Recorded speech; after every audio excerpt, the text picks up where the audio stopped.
Hello, everyone. This is Tony from Refinement, not Retirement. And I'm here to talk about, as promised, our Tesla Model 3 Highland, which is now 1 year old, pretty much to the day. And but first of all, I wanted to thank you for all your very kind responses about my last episode, which was about our little baby granddaughter's open heart surgery. Very appreciative of all your messages, and Christine also, who's not on air with me today again, but she wanted to pass on her very warm thanks to you all for your kind good wishes. She hopes to be back on air with me soon. And thank you very much for staying with us on this continuing refinement journey, and what I call the final part of our life journey together. That is Christine and I, before the dreaded trapdoor opens. But it's so good to have you with us, and we greatly greatly appreciate your support. Thank you. So, to the subject of today's episode, which is a review of our beautiful Tesla Model 3 Highland, which is I believe, our seventh electric car in 7 years. That bears some explanation, doesn't it? Well, we started with our first electric car while we still lived in central London, and it was ideal. It was a BMW i3, but it was a little bit, not a little bit, it was a lot restrictive, sorry, in terms of range. It had a short range. So we, after, I think, yes, the first, we leased that one. That's right. I thought it would be a good idea to lease. That's the only electric car that we've leased. In fact, it's the only car I've ever leased.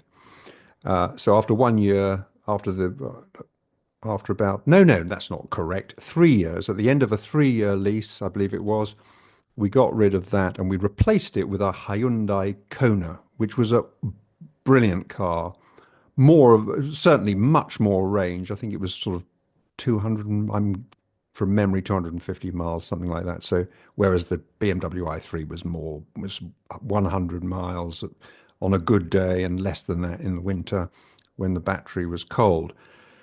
So the Kona was great, but then we were learning about electric cars and electric driving, and we learned about Tesla and realized that the real killer in terms of competitive advantage of the Tesla motor cars was the supercharging network, which is just brilliant, not only in the UK, but also across Europe.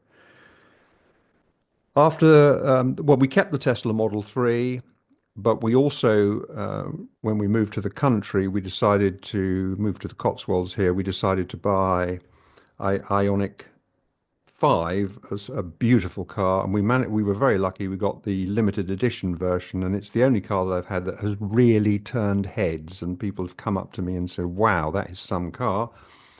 The limited edition one had solar panels on the roof. Not that you get much additional range in the UK from having a couple of solar panels on your roof, but it did sort of add something, I think, in terms of the appeal of the car. We sold it because by now we had our first Tesla Model 3, and we had learned just how advanced, from a technical point of view, the Tesla cars are over any other EV, and of course the advantages I've already mentioned of the supercharging network. And the Ioniq 5 just wasn't up to snuff. Little things like it has an on-off button that so many electric cars have, which is just totally unnecessary, and you realize that when you have a Tesla.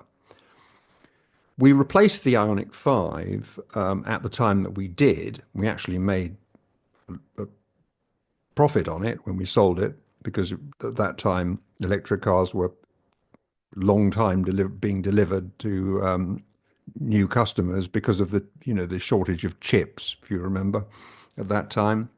So we made a few £1,000s on top of what we paid for it, which was extraordinary. We replaced it with a Tesla Y, the biggest, well, the big super, the big SUV, because we really wanted an SUV. Christine was driving the Model 3, a smaller car. The Tesla Y is large. It has a lot of cargo space, which is brilliant. I believe the Tesla Y is the top selling EV in the world. And that was one of the first Teslas built in China, and the build quality was much better, I understand, of when Elon Musk started building his cars in China. And so I can't remember exactly the precise sequence of events, but we decided that having two long range Teslas in our in our family, well, in our two-person family, uh, two-person household, I should say, which was a bit extravagant, really, especially after we retired. And when you're running a business, as Christine and I did for many years, there were obvious tax advantages to buying electric cars because you could write off the cost in the first year of ownership, which was terrific. And I believe you can still do that. But we're no longer running a business. We're in refinement, as you well know. And so we thought we should only have one Tesla. And so we replaced our Tesla Model 3 with when they bought out the new version, which is the one we have now, which is the Tesla Model 3 Highland version, which is a big upgrade over the original Tesla Model 3 that we had. So we only had one Tesla now, which was the Tesla Y, and we decided to replace that with the Tesla when it came out, the Tesla Model 3 Highland, because it just had been improved so much, and we didn't really need all the cargo space. It was great when we went. Having the Tesla Y was great when we went on family holidays with our grandchildren and our children, because there was so much. They came with so much stuff. But now we just felt that it was for our everyday driving. The Tesla Y was just a bit too much. So we settled on the Tesla Model 3. Now, I do want to sort of say that I think Elon Musk, in producing the Tesla motor car, developing the Tesla motor car, has that was just a stroke of genius. It became his company became the leading EV manufacturer, and I think that is still the case. I know there's a lot of talk about BYD, Build Your Dreams, the Chinese company, which is now apparently bigger than Tesla. But I've test driven one of their cars and looked at their other models now that they're selling them in the UK, and I just don't think they come close to the quality of a Tesla. Not least because Elon Musk did have the genius of developing his own supercharging network, which, as I said, is great in the UK and also great across Europe. But there are obviously some things that have come out recently with Elon Musk's getting in bed with Donald Trump, which have caused me a lot of concern and have caused a lot of Tesla owners and potential Tesla's owners a lot of concern. I mean, I have no idea what's going on in Elon Musk's mind, really.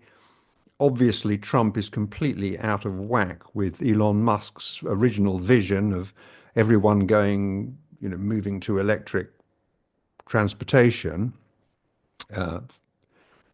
to assist the climate. It just seems very odd to me because Trump thinks that climate change is a hoax. He thinks it's a good thing because it'll create a lot more beachfront property, the daft twit that he is. And he also hates EVs and has made no secret of that fact. He thinks they're no good. So why on earth would Elon Musk get into bed with him? But beyond that, I mean, the things that Musk is doing now politically are just, so far outside my comfort zone that really it does make me question whether I ought to be patronizing his company. But that said, Teslas are still, to my mind, clearly far and away the best EVs. They're not cheap, but they are the best, and that's my view. So, what about the Tesla Model 3 Highland, which we now have? We have that beautiful new red color that they brought out, which is gorgeous when it's washed. It's hardly worth washing a car when you live in the Cotswolds in the winter because it gets so dirty within a day. But when it's just been freshly washed, it looks absolutely gorgeous. That red just pops out. We have the white interior, the white vegan leather interior, which they look gorgeous together, and it gives the car a light, bright feel on the inside. They've really improved the look of the Model 3 with this Highland refresh. It just looks great now. It has the sharper headlights, the sharper look at the front. The new tail lights look absolutely fantastic. The interior of the car is improved. It has the perforated seats now that cool and heat. Both provide heating, which a lot of cars do, but they also cool you in the summer, which is fabulous. It has the other addition is that the car now comes with a rear screen for the rear passengers, so that they can watch Netflix, YouTube, and see the navigation and all that sort of stuff, which is a nice feature. I can't say that we ever really use it, but I'm sure if we go anywhere on a long distance drive with the grandchildren, they'll love that, I think. But then again, they love their iPads, so I'm not really sure how valuable that addition is. We certainly haven't really found it valuable, well, of any use at all, really, so far. The noise reduction is great. They've certainly reduced the road noise. Of course, electric cars are quiet anyway, aren't they? But therefore you notice more noise from the tyres on the road. But they've greatly improved that. The cabin is definitely quieter. The ride is better. They've improved the suspension. It's really, really good now.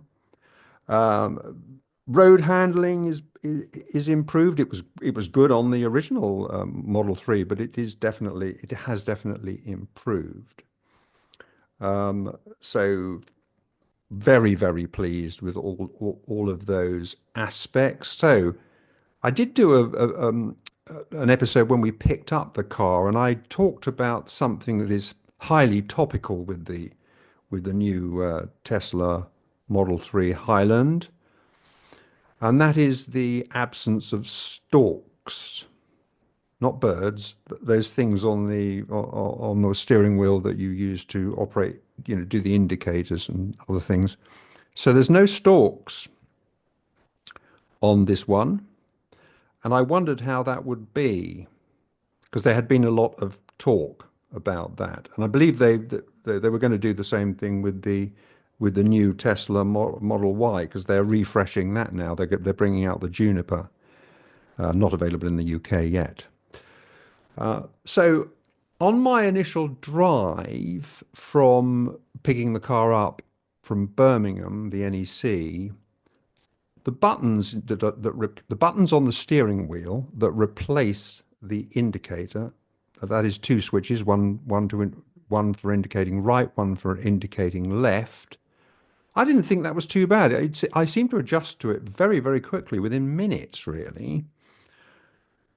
But, and this is a big but, The problem with this system is that when you go round roundabouts, you indicate, don't you, to go off if you're going right round, turning right off the roundabout, and you normally indicate when you're taking you indicate with the left indicator when you're leaving the roundabout. That is awfully difficult to do with buttons safely because obviously, as the steering wheel is turned to go round the roundabout, the button moves all the way with the steering wheel.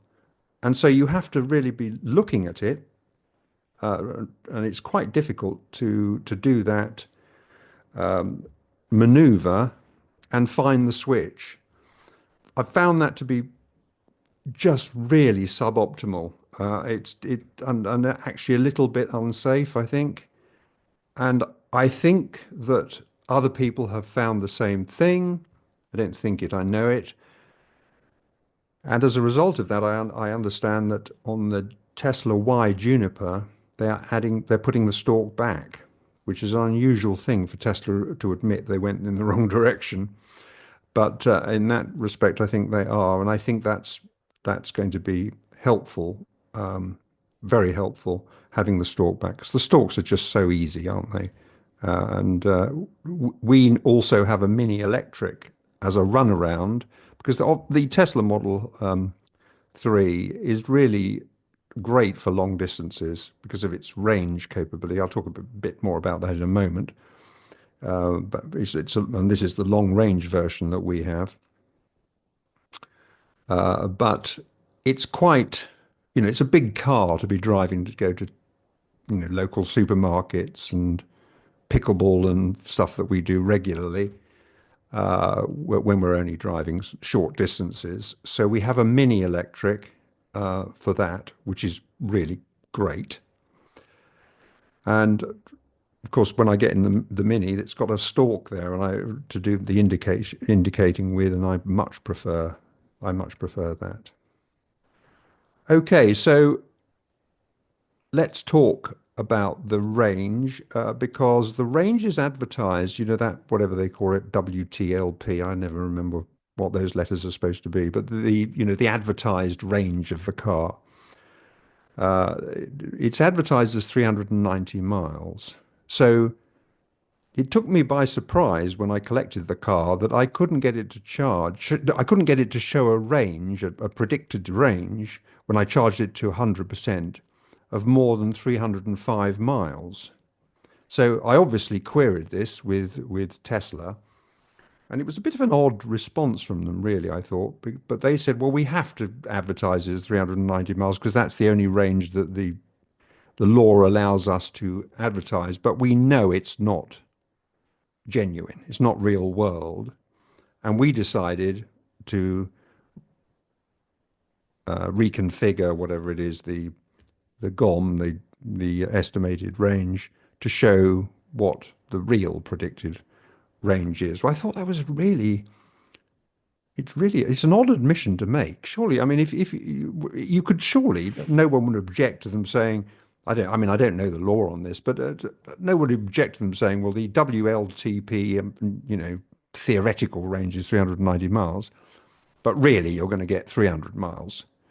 I mean, nobody could object to that, surely, on legal grounds for giving a fair and accurate prediction of the real mileage. But it sort of makes a mockery of, you know, representation laws, doesn't it? When it's so daft that you get a predicted range which is completely unachievable. Anyway, there you are. That's what they said, and that has been the case ever since.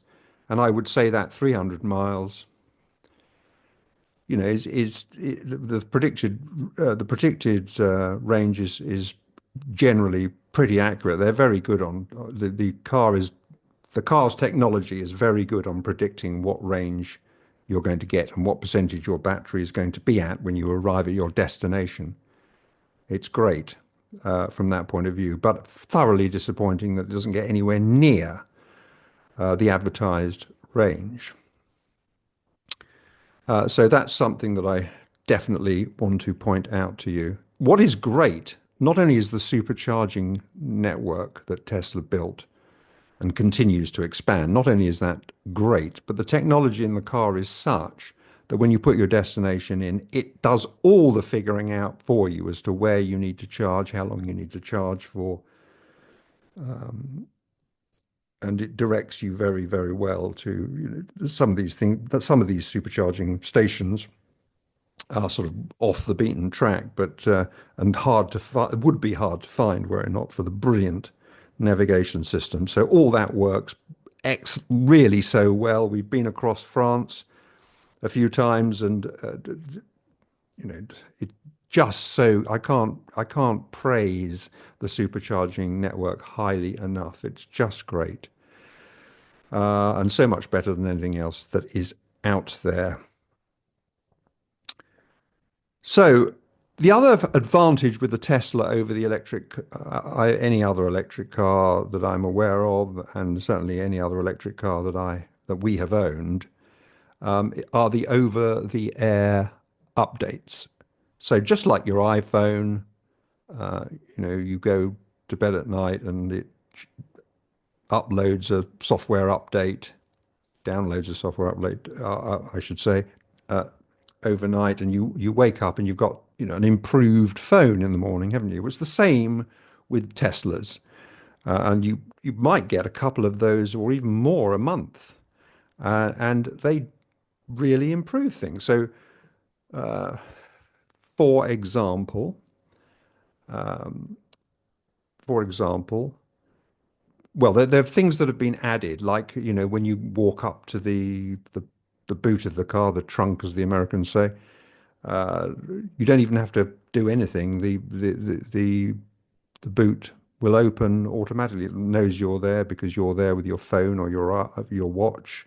Because you can now. That was another over-the-air update. It now works with my Apple Watch, not just with my phone. So my Apple Watch is also a key. But I don't even have to do anything. The trunk opens automatically because it senses I'm there. So you've got a lot of things in your hand. That's a great advantage. But there's been lots and lots of features added since we took delivery of the car almost a year to the day ago, and that's really a great thing. One of the most recent ones is something called adaptive headlamps. So whereas, like with a lot of premium cars, the headlamps will dip, won't they, automatically when another car is coming towards you at night, so as not to blind oncoming traffic. Well, they've done something very clever with the headlamps on the Tesla through a software update, and that is that it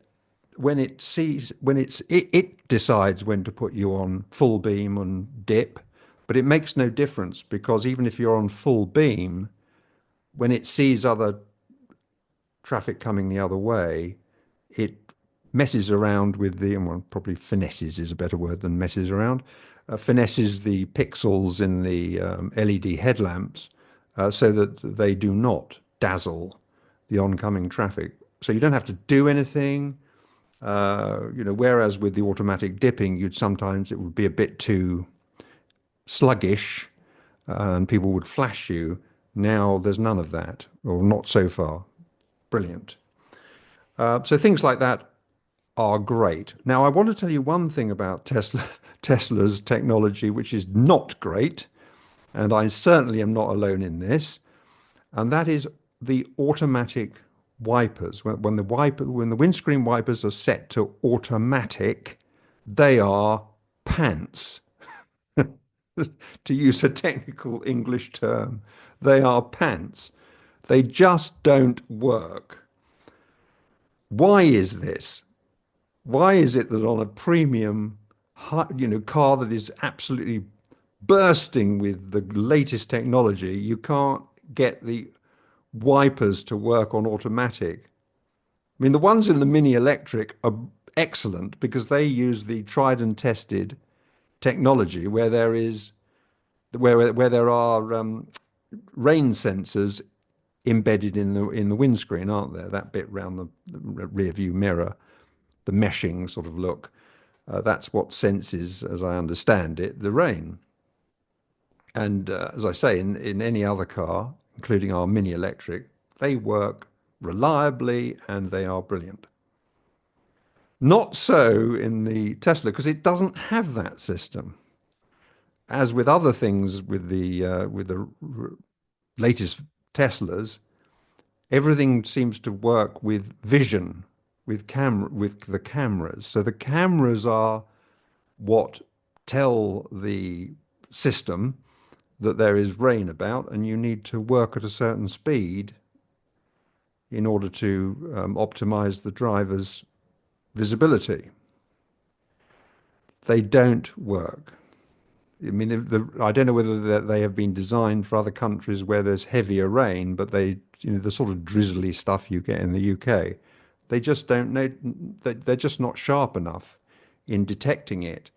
And so you have to keep, they've tried to cure this with over-the-air updates and the way that, because they can't obviously put the physical sensors in, that would be a very expensive operation. It's what they should do, because that's the only way that's going to resolve this properly.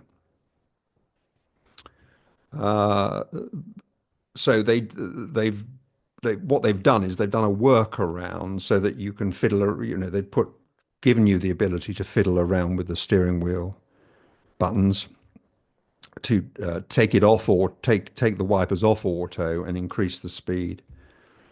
But that's a really, for a premium car, that you really shouldn't have to be messing around with that. And I hate the wet wipers.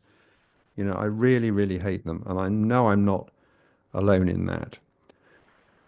What else? So the so with a Tesla, you have to pay for what they call premium connectivity, which enables you to watch Netflix movies and YouTube movies, and obviously not while you're driving, but when you're waiting, while you're charging or whatever. It's a nice thing to have. Uh, but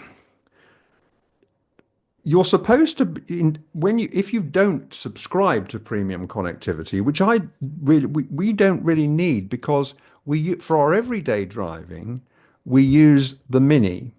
And the Mini, you don't need to do anything in terms of connectivity. It's connected. You can play the radio and Spotify and all that sort of thing. You can get live traffic on your navigation, and it does it. You know, I think I'm not sure whether it's using your phone's connectivity or whether the car itself does it. I don't know, but you don't have to pay for it. With a Tesla, even from pretty much from new, you have to be paying sort of £10 a month for premium connectivity. And when our car is in the garage most of the time because we only use it really for long distance. Uh, didn't really want to pay £10 a month for it. So you're supposed to be able to connect to Wi-Fi through your iPhone. Well, it it just does not work. It works for a little while and then it drops out. So you're using your hotspot, you know what I mean, your personal hotspot. That's supposed to work. Once you've set it up, it's supposed to work reliably. It doesn't. Not for us anyway. And I've tried Tesla support. They've even had a mobile guy come out, really nice guy. He thought it was because there was a setting on the phone which was set to in the settings of the iPhone to both our iPhones to maximum compatibility, which apparently is not a good thing to have on with a Tesla. We thought that was the solution. It wasn't. Uh, I think it helped a little bit, but it certainly didn't resolve the problem. We then found that we had a year, because we'd built up points with Tesla. I'm not sure exactly how, but we got a year's free premium connectivity. So I've just turned it on and it works great. I mean, that works brilliantly. But I think for this level of car, I mean, you're talking about 55, 60,000 pounds. For this level of car, you really ought not to have to pay uh, £10 a month for connectivity. I mean, I can understand it maybe after your 4 years warranty is run out, but really, I just think that's poor. And it's also been a pain, and it's also given me an experience of using Tesla support which is different from other car manufacturers. For instance, you don't have regular services. You just use the app and report things on the app. When you need something or when you have a warranty issue, you do it through the app, which is kind of all well and good, but it's not because it's not up to the level of dealer support with, when you buy a premium car. All my experience of having premium cars over many, many decades is that the support is generally much better than Tesla provide.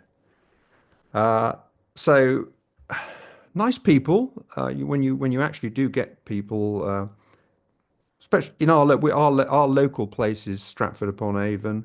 I've always found them very nice there. But when you deal with Tesla support, sort of central, like a call center, not good. Sorry, but just not up to snuff at all. The other thing I would like to mention is Tesla's Autopilot system, which in many ways is good, but one of our previous Tesla Model 3, we paid for full, what they call full self-driving, FSD, full self-driving. Seriously, if you used, if you tried to use full self-driving, which we paid about £6,000 or £7,000 extra for, because by that I wasn't educated at that time. If you use the FSD system, relied on it, you will die. I mean, it just is not anywhere near good enough, which is no doubt why it's not authorized for full self-driving in the UK, and it shouldn't be anytime soon, in my opinion. It shouldn't be probably anywhere. But the biggest thing with it, and I certainly use it for intelligent, what I would call, what other manufacturers would call intelligent cruise control. I like that it stays safe distance from the car in front, and it will brake. It'll come to a complete standstill behind a station if the car in front of you stops. I like that. It's nice to know that it will break in an emergency in case you're not paying proper attention. But the phantom braking, which is often many Tesla users will refer to it as phantom braking, where it just suddenly brakes, and you can be going at high speed and it suddenly brakes, is, I think, really dangerous because the car, I mean, I can understand that the car needs to be oversensitive. It's better that it's oversensitive rather than undersensitive. But it brakes in, you could easily see that it could cause someone to go into the back of you if you're not very, very attentive.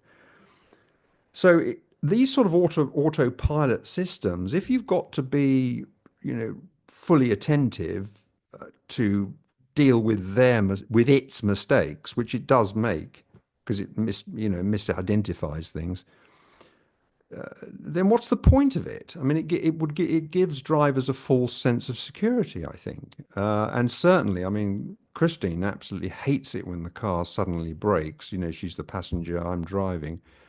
She's a bit of a nervous passenger, to say the least.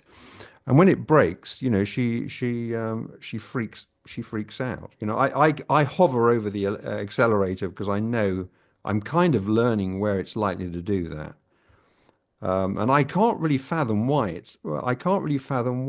it's doing it. Some places it does it, and other places it doesn't in similar circumstances. And I haven't really worked out why that is.